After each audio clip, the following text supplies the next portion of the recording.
La palabra Mesías que usamos en español y que leemos varias veces en el Nuevo Testamento aplicada a Jesús es una transliteración de un vocablo hebreo que se traduce como ungido, Meshihá. Realmente, Mesías significa ungido. Al traducirse del hebreo Meshihá al griego, se usó la palabra Christos, la cual transliteramos como Cristo, y que es el título por excelencia usado para Jesús, apareciendo más de 300 veces a lo largo del Nuevo Testamento. Christos, Cristo, significa ungido, es decir, Jesús fue reconocido como el Cristo, el Mesías. Él mismo reconocería este título para sí. Este Mesías o el Cristo era esperado por los judíos. La mujer samaritana que habló con Jesús junto al pozo de Jacob dijo que ella sabía que había de venir el Mesías, llamado el Cristo, y añadió: cuando Él venga, nos declarará todas las cosas.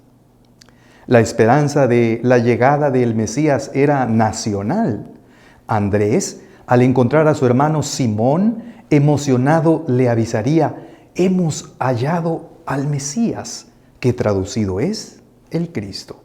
Enseguida le invitaría a ir y ver para quedar convencido. Sin embargo, no se puede negar que, pasado algún tiempo, había mucho recelo y desprecio de tal reconocimiento aplicado a Jesús, pues la Biblia dice que los judíos llegaron al límite de acordar que si alguno confesase que Jesús era el Mesías, fuera expulsado de la sinagoga. Sin embargo, más tarde el apóstol Pedro testificaría que a Jesús de Nazaret Dios le ungió con el Espíritu Santo y con poder. Algo que el mismo Salvador había declarado cuando dijo: el Espíritu del Señor está sobre mí, por cuanto me ha ungido para anunciar buenas nuevas a los pobres. Jesús era el Mesías esperado. Él era el Cristo profetizado. La profecía de las 70 semanas adelantó que 483 años después de la salida de la orden para restaurar Jerusalén, llegaría el príncipe ungido, al cual le sería quitada la vida sin culpa propia. Ello se cumplió con la llegada de Jesús al río Jordán para ser bautizado en el año 27 de la era cristiana, para 3,5 años después ser crucificado, haciendo cesar el sacrificio y la ofrenda. Todo esto fue conforme a la profecía. En este estudio, habiendo identificado a Jesús como el ungido o Mesías prometido, hemos de presentar los roles del ungido representados en el contexto del santuario. Por supuesto, creemos que tales roles son los que representaban su obra dentro del gran plan de la redención. Como base espiritual, recordemos esta cita de la hermana White. Dice así: el derramamiento pentecostal era la comunicación del cielo de que el Redentor había iniciado su ministerio celestial. De acuerdo con su promesa, había enviado al Espíritu Santo del cielo a sus seguidores como prueba de que como sacerdote y rey había recibido toda autoridad en el cielo y en la tierra, y era el ungido sobre su pueblo. El ungido sobre su pueblo. Jesús era el Mesías príncipe profetizado por Daniel. He aquí un resumen, un estudio de 2 roles de el Mesías prefigurados en los ritos del santuario. El primero es el rol de animal de sacrificio. En el sistema sacrificial del santuario era indispensable el animal de sacrificio. Este podía ser desde un ave hasta un macho cabrío, pasando por novillo, cordero, carnero, cabra, etc. Quizá el sacrificio por excelencia era el de un cordero de un año. El Nuevo Diccionario Bíblico dice que el cordero, por su mansedumbre e inocencia, era el animal predilecto para la realización de sacrificios. Según la Biblia, se sacrificaba un cordero de un año sin defecto para holocausto. Se sacrificaba uno por la mañana y otro por la tarde. Además, uno al comienzo de cada mes. También uno en cada día de la Pascua. Igualmente en la fiesta de Pentecostés.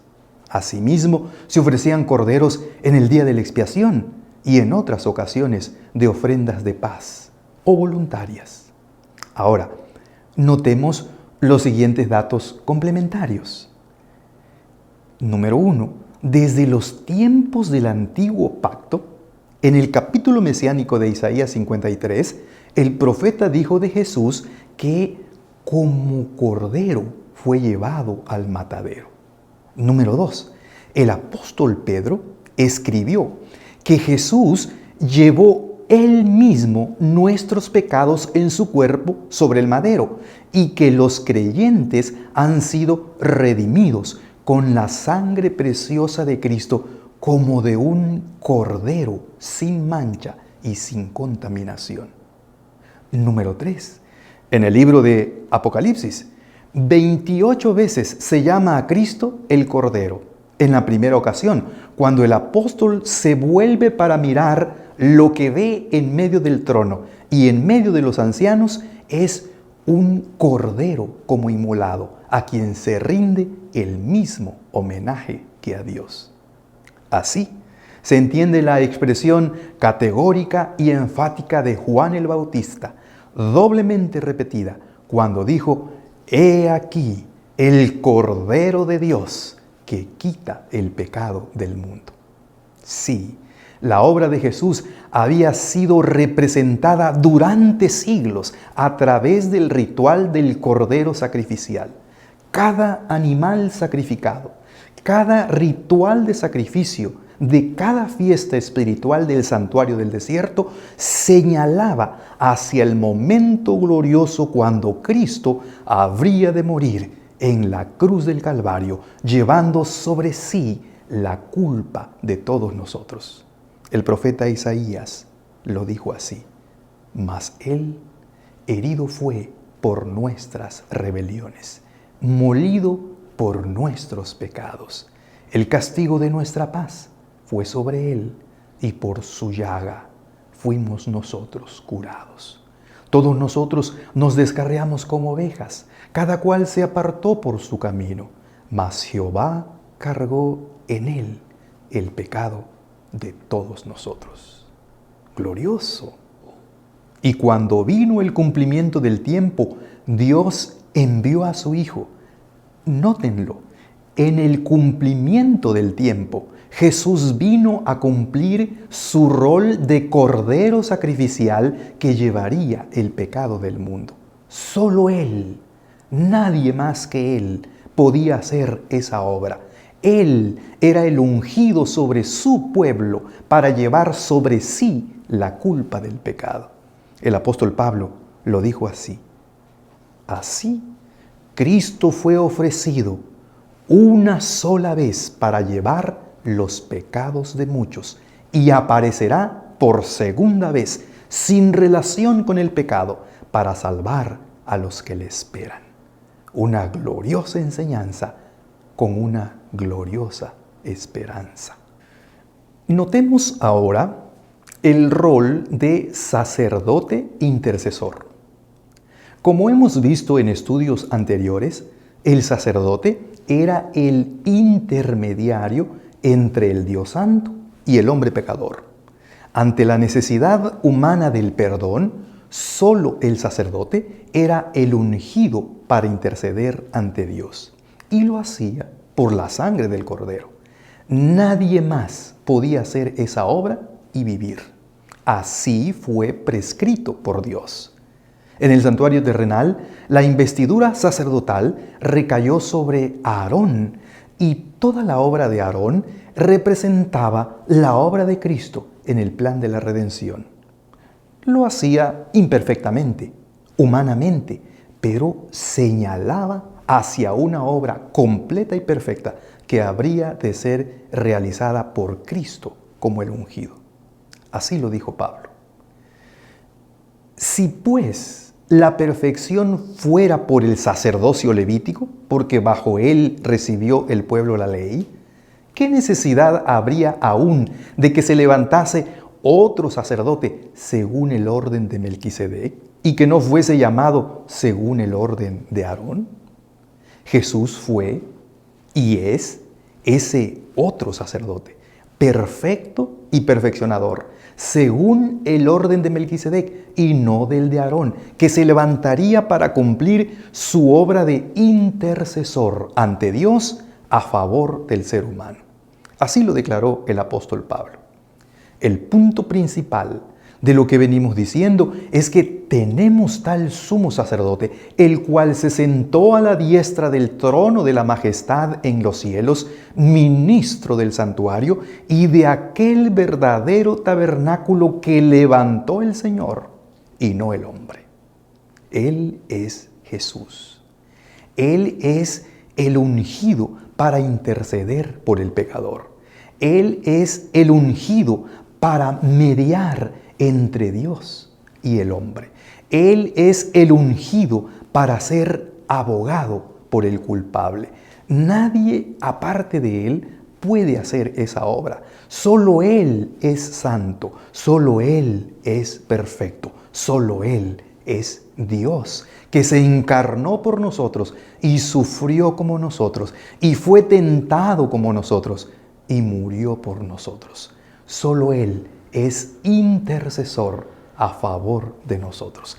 Toda la obra sacerdotal del antiguo pacto señalaba, aunque imperfectamente, la obra de el ungido sobre su pueblo, a Cristo Jesús. Consideremos ahora las siguientes conclusiones. Número 1. En el sistema sacrificial del antiguo pacto, por ser simbólico, se sucedían figuras, tipos, sombras de las cosas celestiales. Ellas señalaban hacia una realidad sublime que habría de cumplirse en la obra de Cristo como el ungido sobre su pueblo. En Cristo se cumplieron todas las figuras y sombras de los ritos del santuario. Número 2. Cristo Jesús era y es el Mesías señalado por los ritos y esperado por su pueblo. El ungido habría de cumplir los roles prefigurados en los antiguos simbolismos del desierto. Él era el animal de sacrificio indispensable para el perdón del penitente. Él era el sacerdote intercesor necesario para restablecer la comunión entre Dios y el pecador. Jesús, el Mesías, el ungido de Dios, el Cristo, fue apartado desde antes de la fundación del mundo para cumplir una obra que nadie más podría hacer. Solo Él fue ungido para ello. Su participación en el plan de redención es insustituible. En el diseño eterno del gran plan de la redención, solo Él podía hacer lo indispensable. Él fue la ofrenda. Él es el intercesor. A Él, solo a Él, sea la gloria por los siglos de los siglos. Amén.